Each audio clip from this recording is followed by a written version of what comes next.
Greetings and welcome to the Dr. J Vlog series. It is Wednesday, October 15th, 2025. And on Wednesdays, we talk about emotional well-being and relationships. And I'm going to take it to an extreme level today because the theme for the last couple of weeks has been around tribalism. And in terms of emotional well-being and relationships, obviously the worst case scenario is when things fall apart and people become extremely hostile toward one another. And unfortunately, that's what happens. That's part of the human condition in many instances. So, and then in the very, utmost extreme, sometimes people kill one another. So, and that's something that I've studied quite a bit over the years. So I'm going to ask the question today, and again, related to the tribalism issue, in terms of why people sometimes kill each other. And it's a crucial issue. It's been addressed for many years in many different studies, and I'm going to shamelessly promote my connection to Jane Goodall again and make reference to her yet again today. But of course, there are many different reasons as to why people might want to kill one another. And at the very least, there's a line of research that emphasizes the evolutionary basis for killing, at least amongst mammals and other species as well.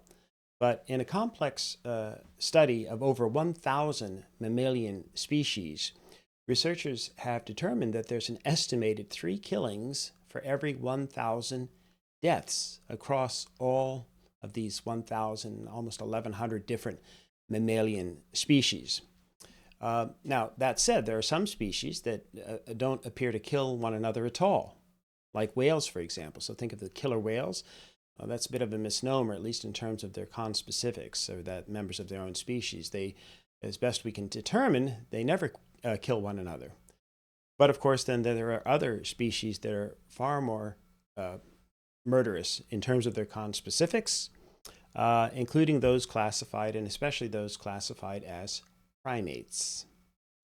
And so the lethal violence rate of early humans, and our closest primate relatives as well, seems to be in the range of about 20 per 1,000 members of the species.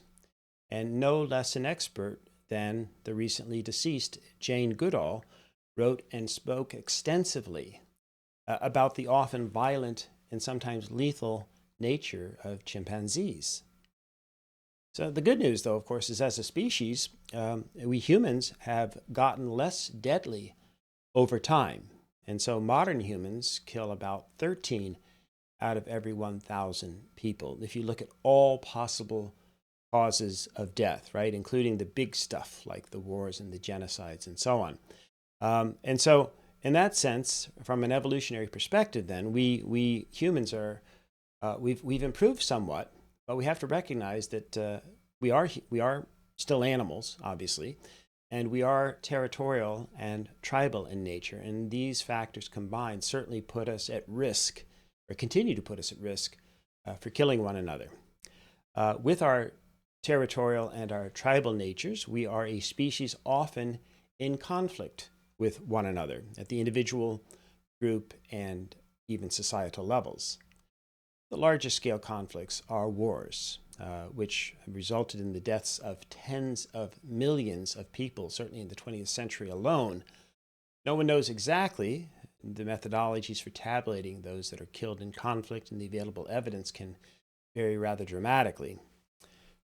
Moreover, armed conflict, of course, extends beyond wars. So we can talk about genocides, a whole host of different types of insurgencies, and a range of additional conflict or dispute settlement mechanisms that have been employed. And while we're not able to determine the exact numbers of the deceased, the underlying causes of the grievances that lead to these large-scale conflicts and the millions of lives lost are indeed well studied and reasonably well known. So, and then in the North American context, we've been fortunate in the sense that we haven't necessarily witnessed the immediacy of wars or certainly genocides in our country, recently. In our historical past, of course, we have. But in the last, couple of centuries, we haven't really participated in any wars on our own soil so much. We've participated in wars abroad, obviously, but there haven't been any large-scale international disputes or wars waged on North American soil since the 19th century, save for the bombing of Pearl Harbor and a smattering of small-scale confrontations, such as the Battle of August 27th, 1918, between Mexican forces and the U.S. Army during the Mexican Border War. And there have been conflicts and skirmishes and uprisings and protests of various kinds, as well as internal disputes between governments and terrorist organizations, drug cartels, and other forms of insurgency. And of course, there have been a great many forms of violence outside of warfare. So in short, we've been largely spared the physical and psychological damages of those who have lived and continue to live in war zones and what they've experienced. And we can and should be extremely grateful in that sense for the relative peace and prosperity, especially in places like Canada and the United States. And yet, of course, we are still indeed capable of killing each other or those perceived to be threats to our people, to our countries. We are still fundamentally and existentially tribal and territorial in nature. Mistake, however, would be to conclude that we have to be this way because we are somehow hardwired to be violent toward our conspecifics, again, as per the evolutionary evidence.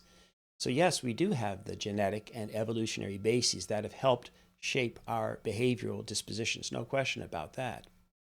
But we've also something that sets us apart from all other species, the distinctiveness of our advanced and complex forms of cultural, intellectual, and even spiritual awareness.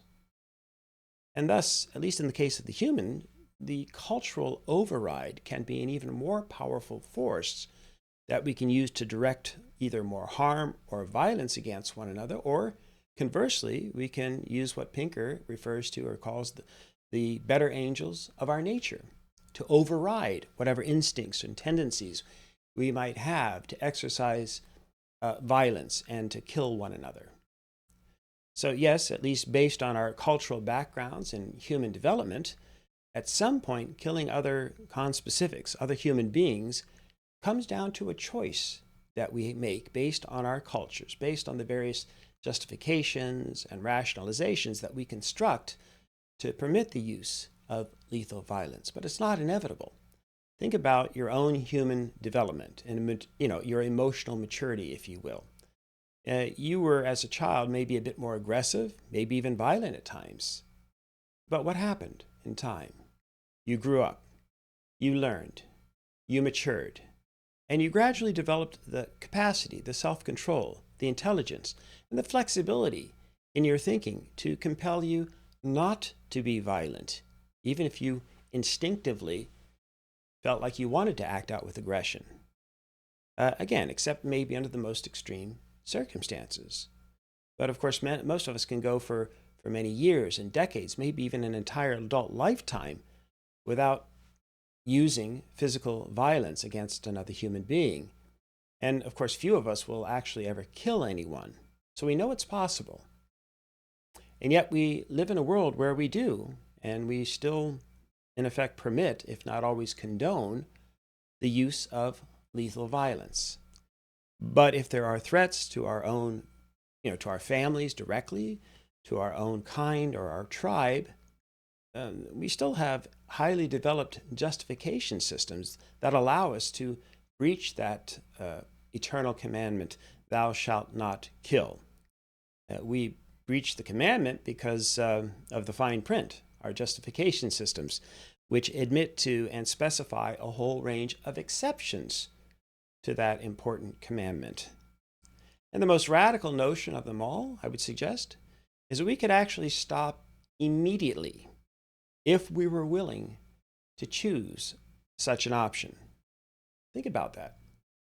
Right now, is there anyone that you're planning to kill, or any reason you have to kill somebody later today, perhaps? Of course not. And you're not likely to find yourself in a life or death situation, a kill or be killed situation, except under the rarest of circumstances. And yet 99.9999% of the time or more, there's no chance of being in that situation. Or We're only in that situation because we've allowed our tribalism and our territoriality to take precedent and to activate the exception clause to the thou shalt not kill commandment. So yes, I maintain that we do fundamentally and existentially have a choice. Just as I'm sitting here right now and you're listening, or perhaps, we don't have to kill anyone. We never have to. And except in the rarest of circumstances, human beings do a pretty good job of creating other conditions that facilitate the exceptions rules, right? The fine print, the justifications. Again, that's a cultural decision too. That's a choice that we've collectively rendered. And we can make other choices. To be continued. As ever, in the meantime, may you and yours continue to create peace in your lives, nurture love in your hearts, and dole out hugs in abundance. We will see you tomorrow.